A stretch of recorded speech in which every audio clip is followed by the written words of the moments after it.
로마서 3장 23절과 24절입니다.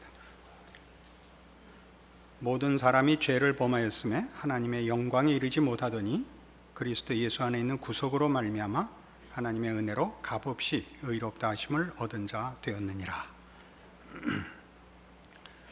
우리는 지난 시간에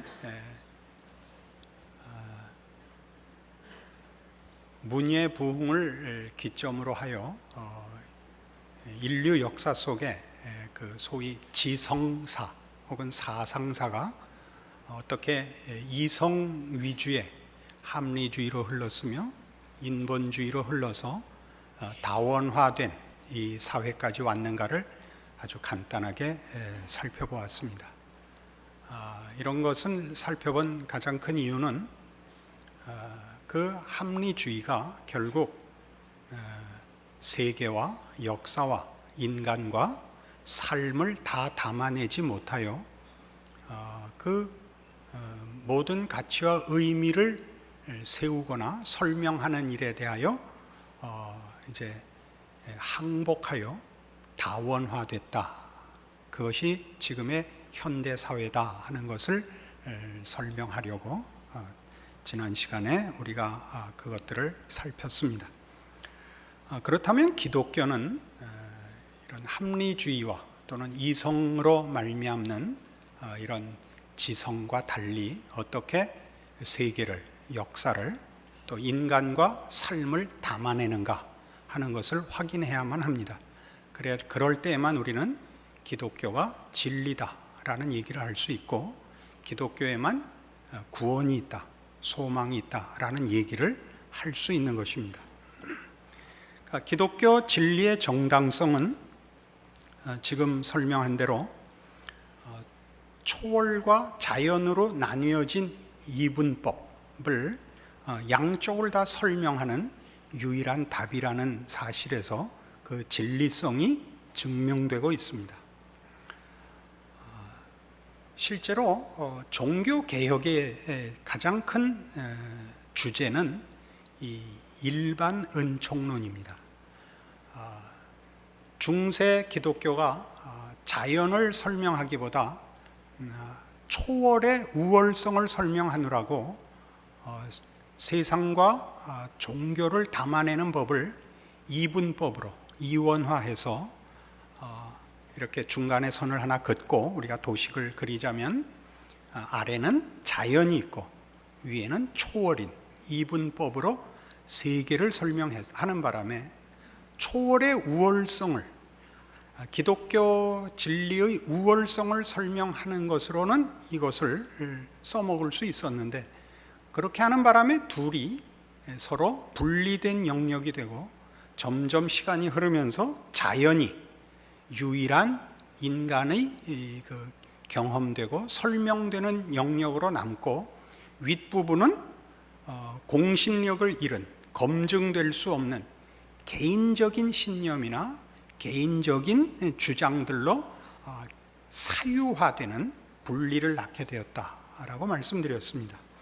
바로 이 문제를 가지고 말하자면 중세 교회와 이제 종교 개혁으로 넘어오는 우리 소위 말하는 개신교와의 그 분기점이 생기는 것입니다. 우리가 일반적으로 자연인으로서 기독교라는 종교와 우리가 살고 있는 세상을 종합하기는 쉽지 않습니다.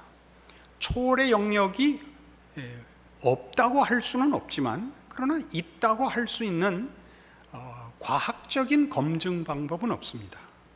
자연은 우리 모두가 보고 경험하고 설명이 되는 공통의 경험의 장이고 설명의 장임에 반해서 초월의 영역은 그것을 경험했다는 사람들도 물론 있고 그것을 주장하는 사람들은 있지만 어떻게 보편 타당한 모든 사람이 납득할 수 있는 소위 과학적인 방법으로 설명을 하고 증명을 하지는 못하는 것입니다. 이 문제를 종교개혁가들은 이렇게 설명을 했습니다. 그것은 우리가 죄인이 되었기 때문에 생긴 구분이다. 죄인이 되었기 때문에 생긴 구분이라는 건 뭐냐 하면 초월이든 자연이든 하나님이 다스리시는 영역이요, 하나님이 일하시는 방법이라는 데에서는 일원화되었다라고 설명하게 된 것입니다. 초월도 하나님의 통치 방법이며 하나님을 나타내시는 계시의 방법이고, 자연도 하나님의 통치의 방법이며 하나님이 당신을 나타내시는 영역입니다. 우리는 대표적으로 시편 19편에서 이런 성경의 일반 계시에 대한 기록을 봅니다.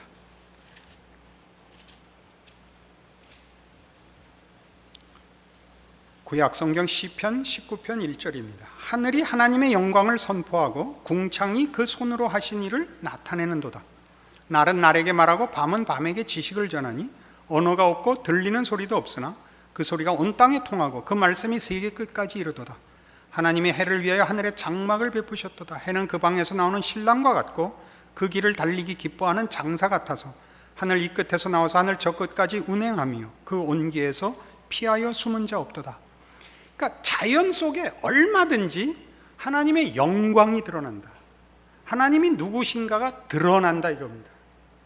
그러나 우리는 우리 지금 현실적으로 우리 신자들끼리는 이 말이 되지만, 불신자에게 가서 이 자연을 놓고 거기 하나님의 영광이 드러난다라고 주장을 해봐야 아무도 납득하지 않을 것입니다.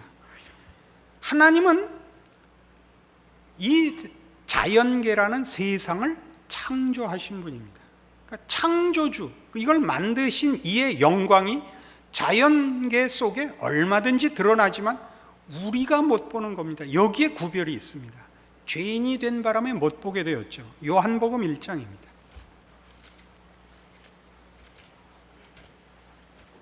신약 성경 요한복음 1장. 요한복음은 예수님에 대한 설명과 예수님의 오심의 이유를 그 1장에서 이렇게 설명합니다. 요한복음 1장 1절. 태초에 말씀이 계시니라. 이 말씀이 하나님과 함께 계셨으니 이 말씀은 곧 하나님이시니라.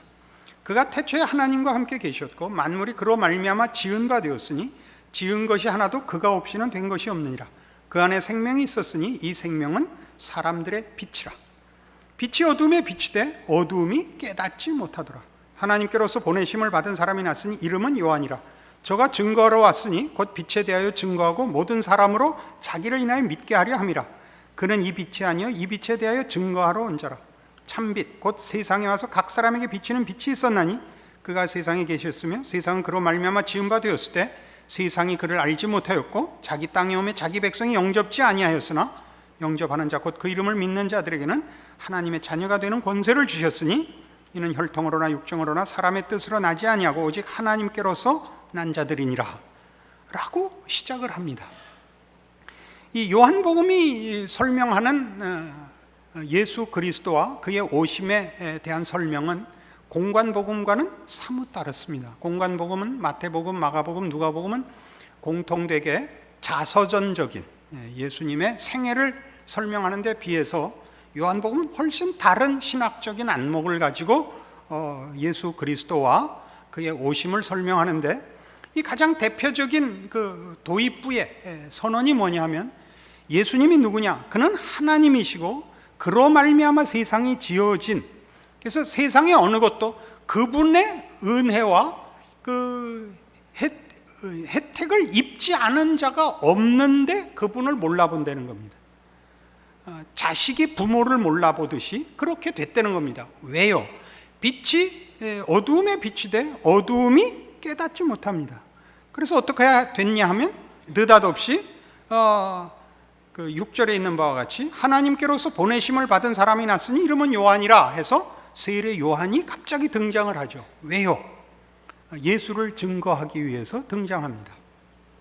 이건 어떤 의미냐 하면 여러분이 그 해를 어떻게 설명합니까?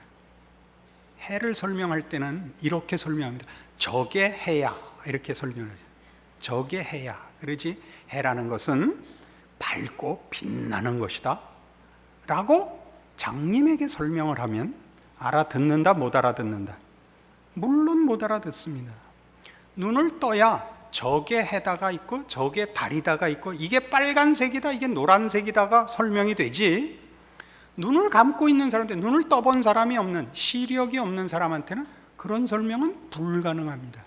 그러니까 예수 그리스도께서 오셨는데 빛이 어두움에 찾아오셨고 우리를 지으신 주인이 왔는데 우리가 못 알아봐서 설명을 해야 되는 중개인이 필요했다 라는 설명을 함으로써 그가 왜 오셔야 했는가? 우리가 죄인이기 때문에. 여기서 죄인이라는 건 하나님에 대한 감각과 관계가 끊쳐진 상태를 말합니다.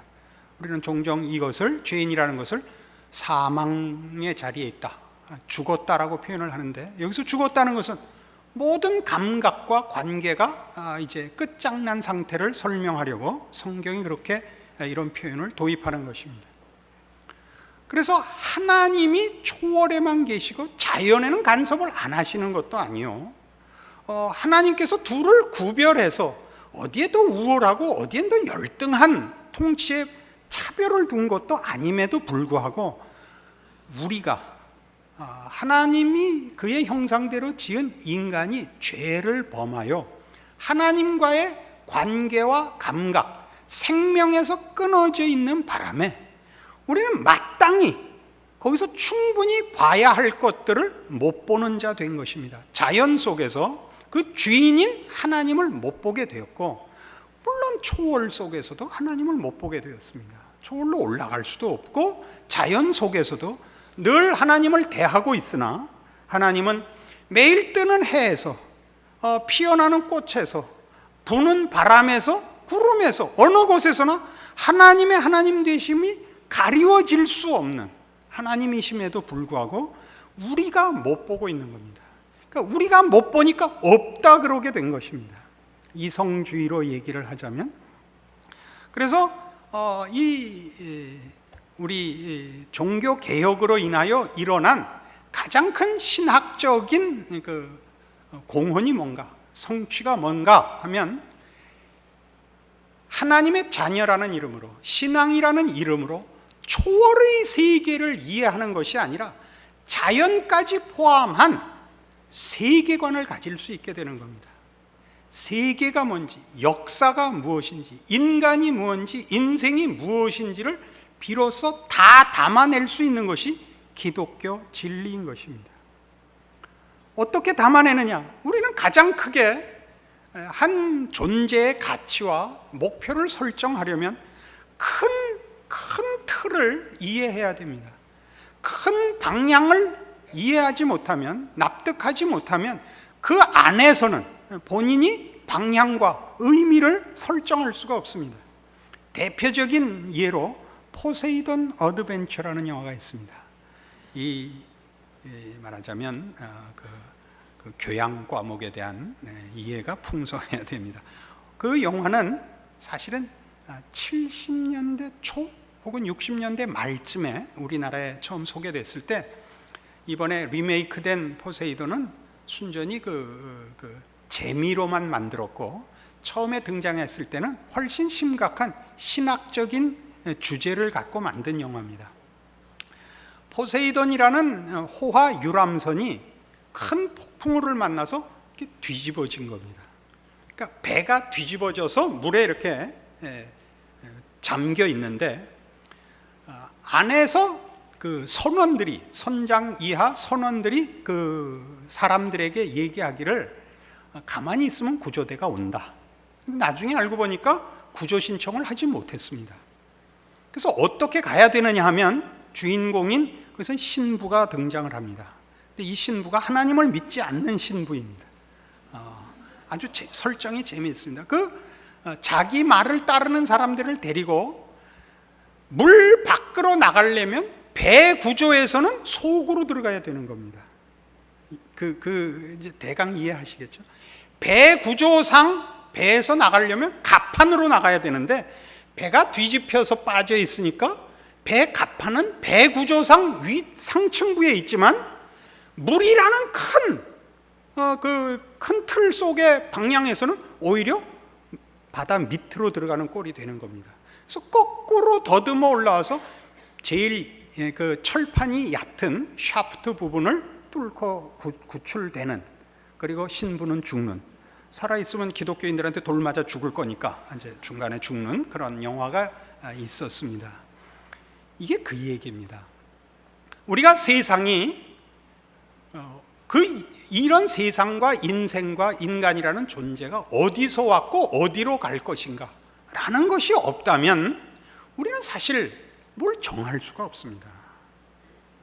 허무주의밖에 남는 것이 없죠. 우리가 그냥 이렇게 우연히, 소위 말하는 진화론적으로 얘기를 해서 우연히 단세포 동물에서부터 여기까지 와서, 그리고 끝나면 자손 종족 보존만 책임을 지면 그 다음엔 죽어버릴 인생이라면, 성경에서도 그래요. 아무런 소망이 없다면 다 먹고 마시지 무슨 내일을 준비하겠는가, 성경에서도 그 반론을 펴니다. 우리 기독교가 얘기하는 세계관은 하나님이 만드셨고, 하나님이 그 만드신 자연과 우주와 인생에 대하여 그 만드신 일의 영광된 승리를 약속하고 계시다 하는 것입니다. 보통 종말이라고 얘기를 합니다. 이것 때문에 우리라는 것은, 그래서 신자들은 하나님의 뜻을 따라 그가 제시하시고 약속하신 목표를 방향으로 잡아 그 목적하시는 내용에 순응하는 것으로 우리의 신앙과 인생을 순종하려고 합니다. 그래서 우리의 가치관이나 우리의 무슨 목표나 방향이나 모든 것이 자리를 잡지요. 그랬을 때 이 문제는 말하자면 죄로부터 벗어나서 지옥 안 가고 천국을 가는 문제 정도가 아니라 하나님께서 만드신 모든 세상, 자연계와 초월계를 다 합쳐서 자연계가 완성을 향하여 간다는, 새 하늘과 새 땅으로 약속된 이 세상입니다. 이 세상이 그냥 이어져 갈 것은 아니지만, 우리가 말하자면 하나님의 백성이 그 신앙으로 인하여 보상받을, 혹은 그 구원으로 인하여 약속받은 세상은 어쨌든 영혼의 나라가 아니고 육체의 나라인 것입니다. 영육이 합쳐져 부활된 몸을 부여받는 새 하늘과 새 땅입니다. 그래서 구원은 창조 질서로의 회복입니다. 그러니까 아차 잘못하면 무슨 문제가 생기느냐 하면, 예수를 믿는다, 신자가 된다는 것은 자연계를 무시하고 그 초월계만을 내용으로 삼아 초월적 완성의 나라를 바라보고 염세적이 되고 현실 도피적이 되는 신앙관을 가지게 되는 것은 성경이 목적한 것도 아니고 종교개혁이 가르치는 것이 아닙니다. 종교개혁이 가르치는 것은 하나님이 지으신 세상의 진정한 모습과 아름다움을 죄인된 인간이 구원을 받아 창조 질서를 회복하는 자로 자기 자리와 인생을 지켜서 하나님의 영광을 드러내는 것, 이것이 신앙 생활이며 신자의 삶의 책임이라 이렇게 가르치는 것입니다. 그러니까 지금 우리 한국교회가 가지는 기독교 신앙의 최고의 핵심은 구원에 있고, 그 구원은 언제나 너무 내세지향적입니다.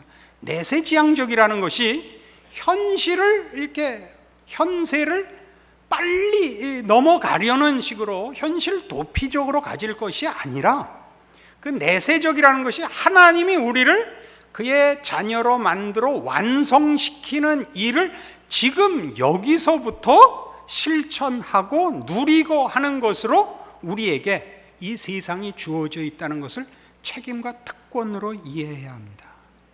이 문제가 지금 한국교회에서는 제일 설명이 약한 부분입니다. 그러니까 그 전도를 열심히 하는 이유도 내일 주님이 재림할지 모르니까 마지막 그 열심을 내듯이 이렇게 급박하고 원색적인 신앙 그 증거밖에 없고, 또 그 신앙적인 권유도 그렇게 너무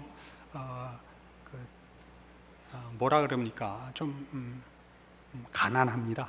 협소하고 그러니까 이제 어려움이 있죠.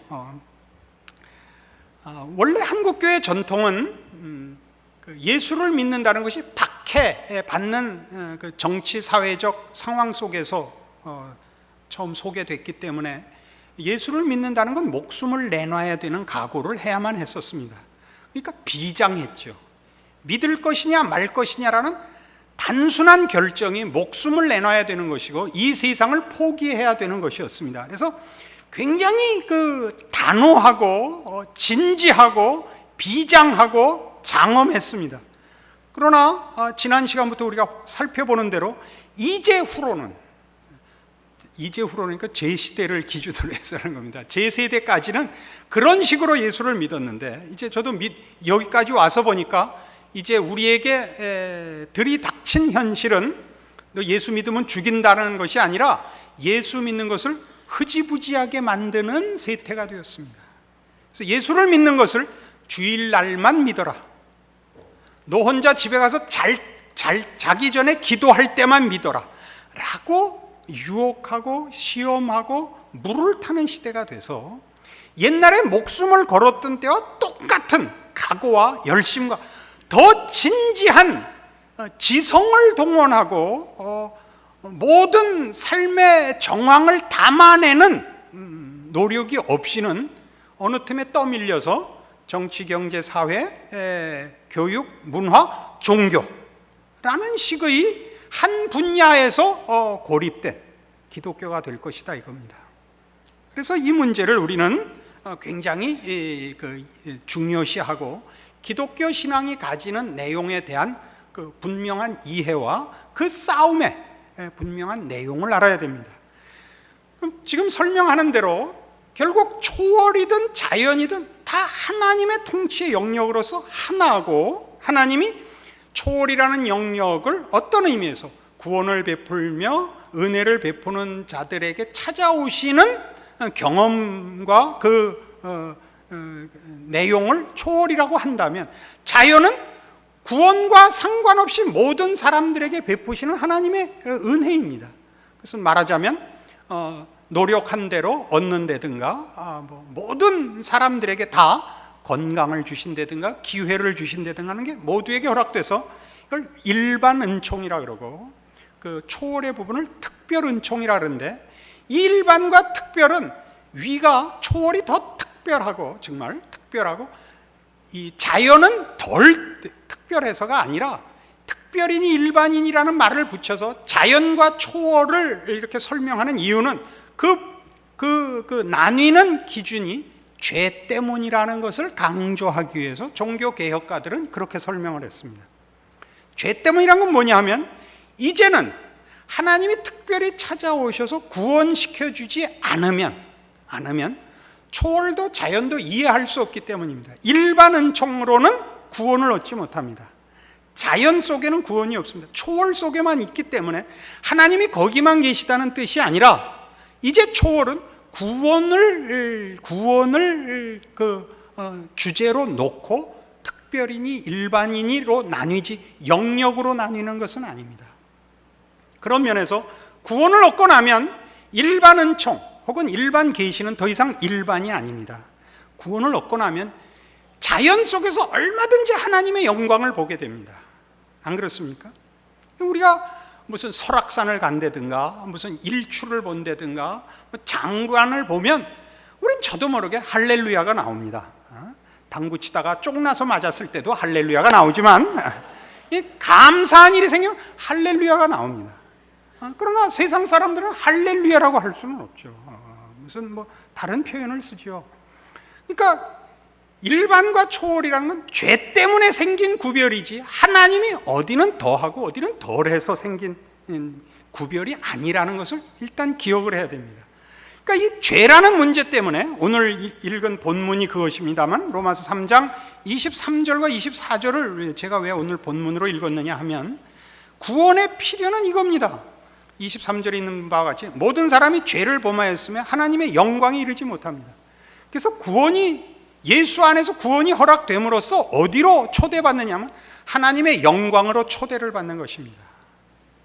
하나님의 영광으로. 그 하나님의 영광은 초월과 자연을 나누는 차원에서 초월적인 영광이라는 뜻이 아니라 하나님의 자녀로서 비로소 자연과 초월을 다 아우르는 하나님의 영광을 닮은, 그리고 그 영광으로 부름을 입은 자의 영광입니다.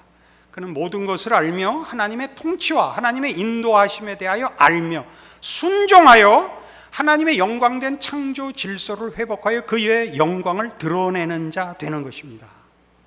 그러니까 이 신앙생활에 있어서 우리 한국교회가 지금 보통 실수하고 있는 것은 이제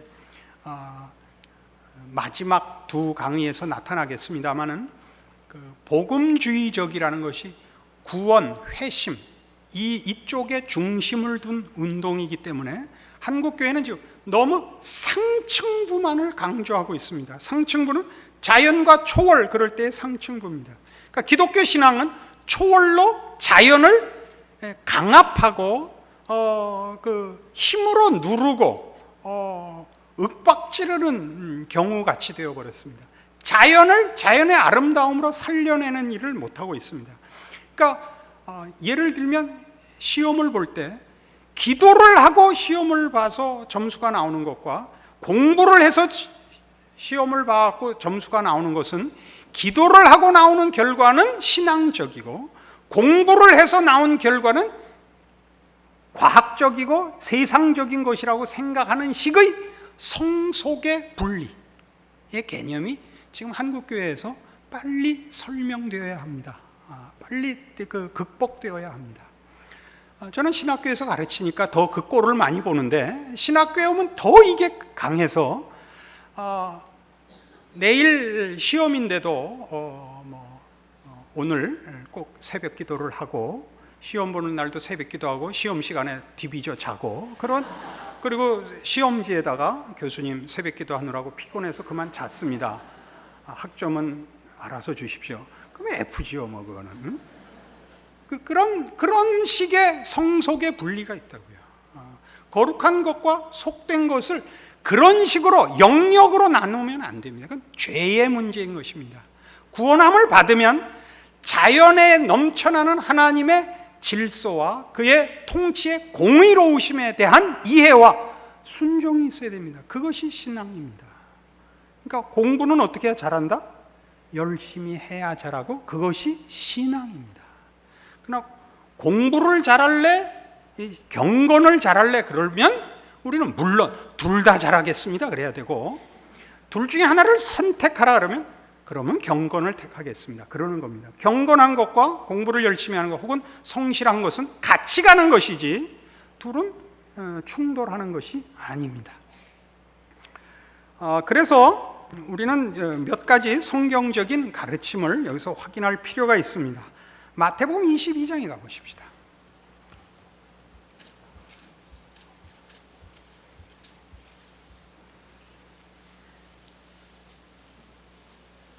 마태복음 22장 36절. 선생님이여, 율법 중에 어느 계명이 크니까? 예수께서 가라사대 내 마음을 다하고 목숨을 다하고 뜻을 다하여 주 너의 하나님을 사랑하라 하셨으니 이것이 크고 첫째 되는 계명이요 둘째는 그와 같으니 네 이웃을 네 몸과 같이 사랑하라 하셨으니 이 두 계명이 온 율법과 선지자의 강령이니라. 율법과 선지자의 강령이라는 것은 율법과 선지자로 구약 성경을 의미합니다. 그러니까 예수님께서 구약 성경을 이제 인용하시고 구약 성경 전체의 의미다. 이제 신약 시대의 성도들이 보자면 성경 전체의 그 강령이다. 하나님의 가장 중심되는 뜻이다. 이렇게 이해하면 됩니다. 계명의 그 율법의 제일 큰 계명이 뭐냐? 하나님 사랑해라. 그리고 어떻게 해라? 이웃 사랑해라. 이겁니다.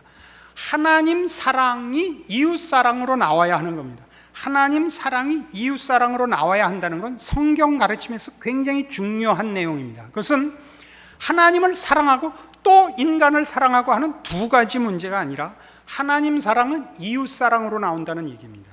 그건 꼭 뭐와 같으냐면 초월은 초월 영역으로 제한되는 것이 아니라 초월의 경험을 가지면 자연히 하나님의 통치 아래에 있는 걸 알게 된다, 이런 뜻입니다.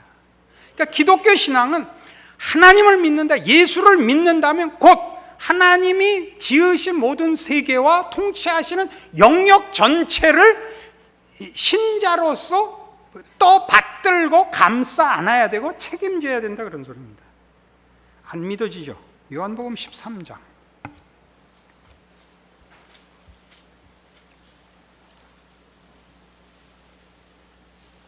요한복음 13장 34절. 새 계명을 너희에게 주노니 서로 사랑하라. 내가 너희를 사랑한 것 같이 너희도 서로 사랑하라. 너희가 서로 사랑하면 이로써 모든 사람이 너희가 내 제자인 줄 알리라. 예수님의 제자라는 것이 뭘로 증명돼야 된다? 예수님을 위하여 목숨을 바치는 것. 옛날에 이렇게 초월로만 한정됐다고요. 주님의 이름으로 주를 위하여 이렇게만 한정이 됐죠. 이것이 이웃사랑으로 나가지 않으면 아니라니까요. 그러니까 우리가 이제 신앙이라는 것을 이 성속을 분리하는 식으로, 초월과 자연을 나누는 식으로, 초월의 우월함을 나타내는 식으로 하면 믿어서 하나님의 자녀된 증거가 믿지 않는 자를 공격하는 걸로 나온다니까요. 그러니까 제발 부탁인데, 전도할 때 출근 시간에 전철역 계단에 길 막고 서서 하진 말란 말이에요. 정하고 싶으면 천정에 붙어서 하란 말이에요. 이걸 이해를 못한다니까. 그러니까 우리는 굉장히 원색적, 불을 뿜어. 빛이 되라 그랬지, 불이 화염방사기가 되라 그러지 않았다. 빛이 되라, 빛이. 어? 불이 되지 마. 다 태워버리려고 그러지 말라. 믿질 않는단 말이냐 이러지 말고, 옛날 그 성질 급했던 무슨 열사, 의사 같이 되지 마세요. 기독교를 위하여, 기독교 신앙을 위하여 이 한 몸 바치오리다 그러지 말고 변하라고요. 어떻게? 하나님이 만드신 참다운 형상을 회복한 자로 자기 자리매김을 하라고요. 자기 자리와 자기 인생을 살되 거기서 향기를 발하라고요. 향기를 발하라고. 멋있으라고요, 인간이. 제가 자주 인용하는 겁니다. 저는 제일 많이 전도한 데가 당구장이에요. 저랑 당구 치고 예수 안 믿은 사람은 거의 없어요. 왜요? 다르단 말이에요. 당신은 어떻게 그렇게 당구를 잘 치십니까? 제가 대답을 하죠. 예수를 믿습니다. 당신은 어떻게 멋있게 당구를 치십니까? 예수를 믿습니다. 얼마나 많은 사람이 그래서 예수를 믿고 하나님의 사람이 됐는지 모른다, 그런 얘기입니다. 이 문제는 요한 1서에 가면 이렇게 더 자세하게 설명이 됩니다. 요한 1서 4장 20절, 신약성경 392페이지입니다. 요한 1서 4장 20절. 누구든지 하나님을 사랑하노라 하고 그 형제를 미워하면 이는 거짓말하는 자니 보는 바 그 형제를 사랑치 아니하는 자가 보지 못하는 바 하나님을 사랑할 수가 없느니라. 놀랍지 않으세요? 내가 초월을 경험했노라. 그러면 자연에서 벌써 신자다운 변화가 있어야지, 자연에서는 아무 변화가 없고 초월을 경험했다고 하는 건 사기다, 그 얘기입니다. 이게 그 초월을 봤다는 건 나는 예수님을 만났다, 나는 회심했다, 구원의 확신이 있다. 그러면 자연 속에서, 자연 모든 인류에게 허락된 보편적 현실 속에서 그는 하나님을 만난 자로 달라야 된다니까요. 하나님을 모르는 자와, 아직도 죄 중에 있는 자와 구원함을 얻어 하나님의 의와 은혜를 입은 자의 다름이 자연에서 나타나야 돼요. 줄 서는 데서, 표정에서 나타나야 된다고. 그거 안 하면 위에 거 봤다는 게 사기다, 이거예요. 물론 한국교회에서 이 실수하는 사람들이 사기인 건 아닐 겁니다. 사기일 리는 없습니다. 그러나 언제나 있듯이 종교적 본성은 신앙이라는 것이 자연계에 관한 것이라고는 아무도 생각지 않는 겁니다. 기독교의 특징은 초월에 있지 않습니다. 기독교의 특징은 다른 종교에 구별되는 아주 독특한 특징은 계시에 있습니다. 계시란 하나님이 자신을 우리에게 나타내시고 보이시는 겁니다. 그래서 기독교 신앙의 다른 종교와 구별되는 가장 큰 차이점이 뭐냐 그러면 우리의 기도는 주문과 다른 겁니다. 주문은 뭐죠? 내용을 모르지만 그 주문을 외우면 무슨 결과가 생긴다는 걸 아는 게 주문입니다. 대표적인 주문은 여러분들도 아시는 열려라 참깨. 우리나라는 이래서 열려라 꼴문 이래야 돼. 축구는 왜 이렇게 못하고 다 죽여버려야 돼요? 우리가 기도해야 돼요. 열려라 꼴문. 이게 주문이에요. 누가 왜 열어주는지 모르죠. 기도는 주문과 판이하게 다릅니다. 기도는 어떻게 하죠? 따지죠. 따져요. 기도는 잘 생각해보세요. 기도는 따져요. 뭐라? 하나님, 내가 이번에 이 사업 하나는 잘 돼야 된다고 몇 번이나 제가 기도를 했습니다. 하나님 생각해 보십시오. 하나님도 이 일이 안 되면 나만 망하는 게 아니라 저 사람 예수 믿고 교회 다 헌금하고 열심히 내더니 봐라 사업 망했다. 하나님이 어디 있냐? 그럴 텐데 하나님도 큰일 나는 겁니다. 이래도 가만히 있을 겁니까? 이게 기도입니다. 그죠? 그런다고 꼭 하나님이 그 공갈에 넘어가는 건 아닙니다. 하나님 마음인데 말하자면 기도는 그게 있어요. 따지는 게 있고 우리가 하나님 앞에 따지기 위해서는 하나님이 어떤 분인가에 대한 기본적인 이해와 하나님이 약속하신 것들을 들이댈 내용이 있어야 합니다. 그죠? 하나님이 이렇게 성경 몇 장 몇 절에 말씀하시지 않았습니까?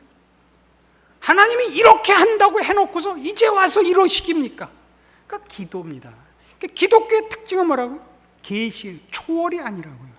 그러니까 계시란 뭐냐면 하나님이 누구신가를 우리에게 나타내셨고 또 우리를 구원하신다는 게 무슨 뜻인가도 설명을 하신 거예요. 지금 간단히 살펴본 마태복음 22장이나 요한복음 13장이나 지금 요한일서 4장이나 전부 뭘 얘기해요? 하나님을 만나면 어디서부터 변화가 눈에 나타난다. 한 인간의 존재와 삶이 달라진다. 우리 쉽게 얘기하는 식으로 무조건 경건하고 거룩한 것이 아닙니다. 그게 아니고 그것보다 더 넓게 인간이라는 존재가 원래 이래야 되는 거였구나 라는 보편적인 표현을 쓰면 상식과 교양이 생기는 겁니다. 지식으로 말미암은 상식과 교양 말고 영적인 각성에 의한 인간 본연의 이 자리를, 인간 본연의 그 지위를 가지는 그런 상식과 교양이 생기는 것입니다. 그게 신앙이요. 성경이 말하는 신앙 생활이며 구원입니다. 이것을 가지지 않으면 우리는 세상 사람들 앞에 우리가 믿는 것에 대한 사실은 그 주장을 혹은 설명을 함께 나눌 공통의 장에서 우리가 도망가는 꼴이 됩니다. 세상 앞에 우리가 제사장으로 선다는 걸 잊지 마십시오. 성경이 만인 제사장론을 주장하는 것은 성직이 다 같다. 모든 신자들이 다 똑같은 성직을 가진다라는 의미입니다. 그 성직은 뭐냐 하면 성직자를 통해서만 하나님이 어떤 영혼을 만나시는 중개 역할을 할 수 있는 것이 아니라 신자라면 누구를 통해서도 하나님이 불신자를 만난다라는 뜻입니다. 그러니까 성직만이 최고의 직분이 아니라 모든 신자의 일반 직업과 일반 삶이 다 소중하다는 뜻입니다. 그러니까 여러분이 신앙이 좋기 위해서 목사가 되거나 선교사가 돼야 될 필요가 없습니다. 그것은 어떤 직분으로 부름을 받는 것입니다. 목사라는 직분, 선교사라는 직분으로 받는 것입니다. 직분은 직분의 책임이 있습니다. 그러나 그 직분으로만 일을 한다고 믿는 것은 천주교가 주장하는 것이죠.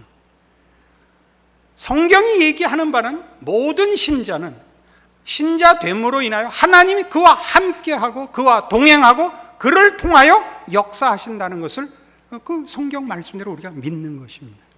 이게 우리의 구원이요 신자들의 특권들입니다. 이런 측면에서 우리는 지금 아주 중요한 문제를 하나 자꾸 강조하고 잊지 않아야 되는데 이 상층부로 하층부를 압도하여 항복시키려고 하지 않는다.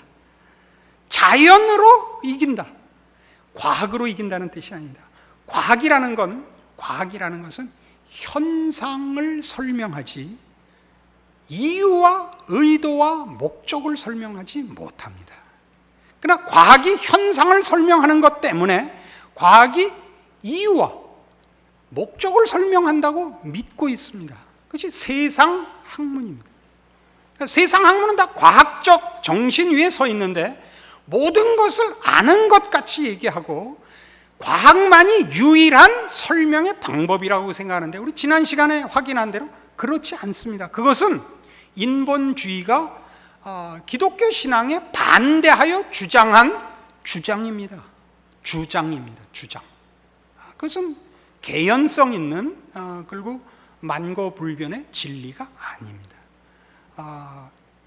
진화론이 틀렸다는 것은 모든 과학자들이 합니다. 그것이 예를 들면 종을 뛰어넘을 수 없다든가 네안데르탈인, 크로마뇽인, 이게 다 이제 와서 DNA 검사를 해보니까 사람 두개골이 아니었다. 8년 전에 공포됐습니다.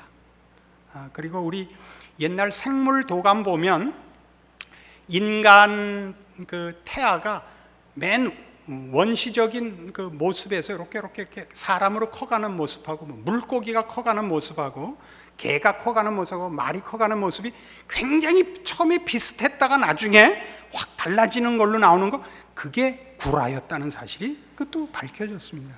원형이 이미 다르습니다. 근데 그거를 약간 바꿔 그렸습니다. 처음 도감을 만들 때. 아직까지도 그 구라를 우기고 있습니다. 그러니까 학자들 스스로가, 생물학자들이나 일반 과학자들이 진화론은 틀렸다는 걸 알고 있지만 대안이 없기 때문에 그냥 우기고 있습니다. 그러니까 제가 섣부르게 과학 전부가 잘못됐다라는 얘기를 하려는 건 아닙니다. 과학 정신이 기독교 신앙을 대신할 수 있다고 믿었던 것은 어쨌든 지금 다 포기되었습니다. 왜요? 그들은 인생의 가치를, 목적을 만들어낼 수가 없었습니다. 과학으로는. 왜요? 이미 있는 사물 자체에 대한 것에서도 현상은 설명해도 이유와 의도와 목적을 설명할 수 없었기 때문입니다. 그러니까 이런 문제들로 인하여 우리는 지금 과학과의 싸움이 일종의 신앙의 싸움이라는 걸 알아야 됩니다. 우리가 기독교 신앙을 가지고 있을 때 저들은 반신앙을 갖고 있다는 걸 알아야 됩니다. 그래서 논쟁으로 이길 수 있는 문제가 아닙니다. 우리의 가장 큰 무기는 뭐냐 그러면 구원을 받은 자의 참다운 인간의 영광된 모습입니다. 그것이 있어야 이 과학으로 인하여 모든 것을 포기할 수밖에 없는, 허무주의로 갈 수밖에 없는 인류가 기독교에는 정말 답이 있구나를 느낄 것입니다. 그것이 우리들 책임이죠. 지금같이 이렇게 반지성적이고 초월 위주의 그런 원색성을 가지고 털도 안 뽑고 삼키려고 하는 식으로 기독교 신앙을 전파하려고 하면 더욱더 고립될 것입니다. 오늘날 한국교회가 그 어느 때보다도 수적, 양적 성장을 가졌으나 바로 이런 세계관과 자연을 담아내는 기독교 진리의 큰 틀을 가르치지 못한 탓에 열심은 있지만 무식한, 그리고 기독교를 제대로 변증할 수 없는 일종의 맹신자들 혹은 광신자들이라는 그 오명으로 불리워지는 양태를 낳게 되었다는 것 우리 다 같이 기억해야 합니다. 이 문제에서 하나 짚고 넘어갈 게 있습니다. 자유주의는, 우리 보통 얘기하는 자유주의는 이 상층부와 하층부 문제에서 이렇게 한 것입니다. 자유주의 신학은 하층부의 자연주의를 수용하고 나서, 그러니까 자연주의를 수용했다는 것은 자연과 초월의 이분법을 수용해서 자연은 과학으로 설명되는 곳이라고 인정을 하고 상층부에만 국한된, 즉 자연이나 역사로부터 완전히 단절된 새로운 형태의 기독교를 재건하려고 애쓰는 것이 자유주의입니다. 그리하여 역사적 사실에 근거한 기독교를 그 뿌리로부터 떼어내어 상층부로 던져버린 셈입니다. 거기서 그 상층부에서 기독교는 주관적이고 알맹이 없는 상징과 은유로 전락하고 말았습니다. 자유주의는 그러니까 역사적 기독교 신앙의 뿌리들을 다 거부합니다. 창조, 부활, 동정녀 탄생을 다 거부하고, 그러니까 그건 자연 영역을 과학으로 검증될 수 없는 건 다 아니라고 하고, 그럼 기독교는 뭐냐 그러면 우리 지난 시간에 누누이 확인한 바와 같이 개인적인 신념, 종교적인 사유의 관념화된 세계가 되고 마는 겁니다. 자연 생활을 하는 인간의 정신 건강의 위로 차원밖에는 되지 않는 기독교가 되고 말았습니다. 그러니까 우리의 기독교 신앙은 이 초월적 내용이 우리를 무엇으로 결실하고 증거하게 만든다고요? 자연 속에서 신자의 다름을, 우리의 믿음의 내용을 증거해야 됩니다. 이해하시겠어요? 이걸 아멘 안 하면 어디 가서 아멘을 하겠다. 응? 빌립보서 4장에 가면, 그러니까 이런 성경의 그 요구들이 무슨 뜻인가를 이제 조금 이해할 필요가 있습니다. 빌립보서 4장 4절. 주 안에서 항상 기뻐하라. 내가 다시 말하노니 기뻐하라. 너희 관용을 모든 사람에게 알게 하라. 주께서 가까우시니라. 아무것도 염려하지 말고 오직 모든 일에 기도와 간구로 너희 구할 것을 감사함으로 하나님께 아뢰라. 그리하면 모든 지각에 뛰어난 하나님의 평강이 그리스도 예수 안에서 너희 마음과 생각을 지키시리라. 이런 얘기들은, 이런 그 성경의 명령과 교훈들은 초월을 붙잡고 있으면 자연 문제는 해결된다, 그런 얘기가 아닙니다.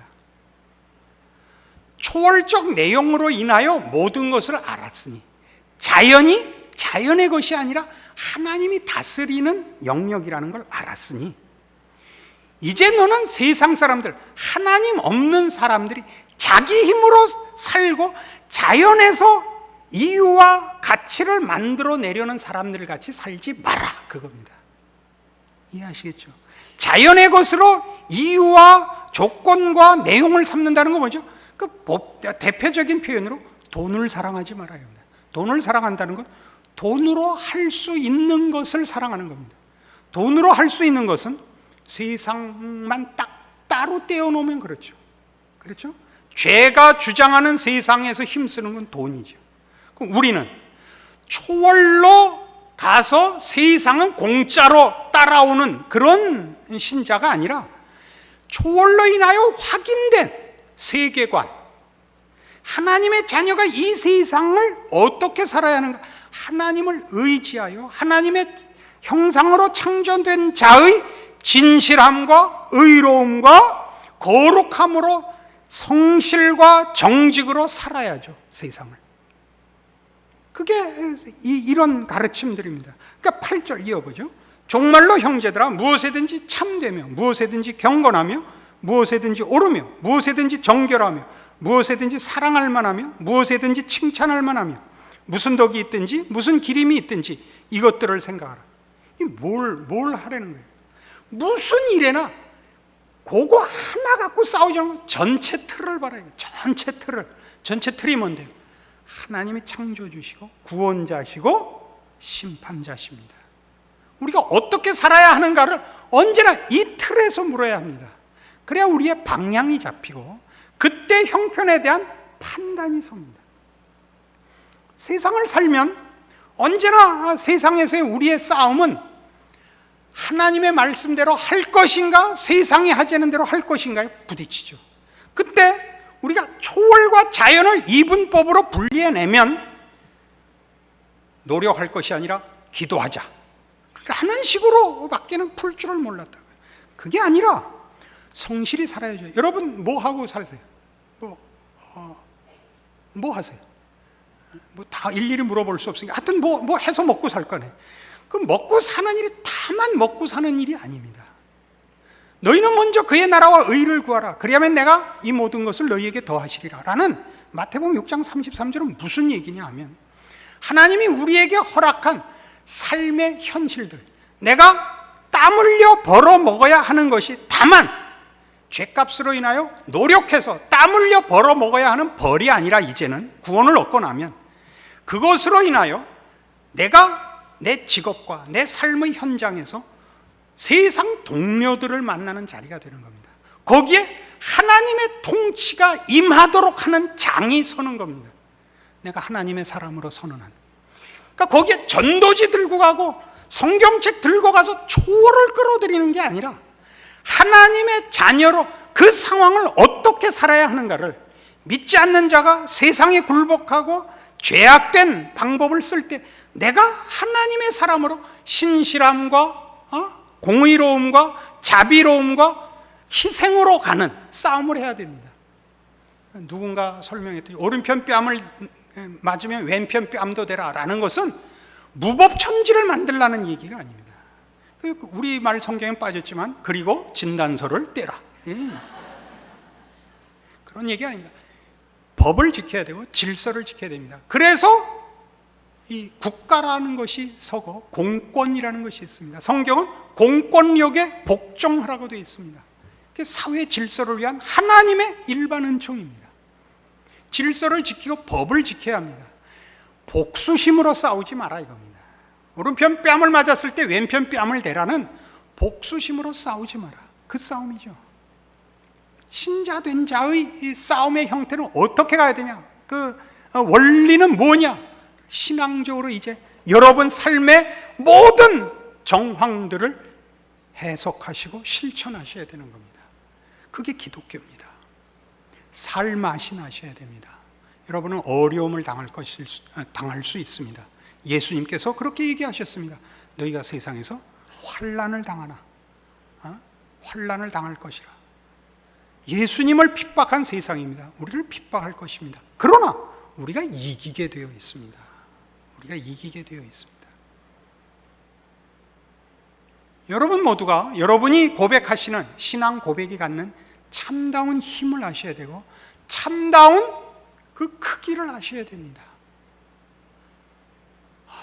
세초부터 세말까지 영원 무궁토록 유일하신 하나님의 통치와 창조와 구원과 사랑의 대상으로 우리가 서 있습니다. 우리를 통하여 하나님이 영광 받으시기를 기뻐하시며, 우리를 통하여 하나님이 한 영혼을 만나고 하나님의 창조하신 영광을 드러내기 위하여 우리 각각을 지금 여러분 서 있는 자리에 보내고 있습니다. 거기가 여러분의 일터며 싸움터며, 거기가 선교지며 하나님의 영광이 기적으로 결실되는 놀라운 자리입니다. 이걸 기독교인들이 이해해서 온 세상과 역사와 인생을 담아내는 신자 노릇을 해야 할 것입니다. 여러분 모두의 신앙생활에 넘치는 승리와 영광이 있기를 바랍니다. 기도하십시다. 하나님 아버지 은혜를 감사합니다. 하나님을 아버지라 부르며 예수를 믿노라 고백하는 것이 얼마나 큰 특권인가 오늘 다시 한번 확인했습니다. 우리의 존재와 우리의 삶은 하나님을 모신 영광되고 놀라운 기적의 존재며 인생입니다. 우리의 고백이 갖는 이 큰 힘들을 누리는 자 되게 하시옵소서. 그리하여 내가 서 있는 거기 하나님의 통치와 찾아오심과 구원하심이 결실되는 기적의 장들로 연결되는 인생을 살게 하시고, 나를 만나는 이들이 내가 모신 하나님을 만나는 놀라운 결실들이 이어지는 우리의 인생과 우리가 사는 이 시대와 세상이 되게 하여 주시옵소서. 예수님 이름으로 기도합니다. 아멘.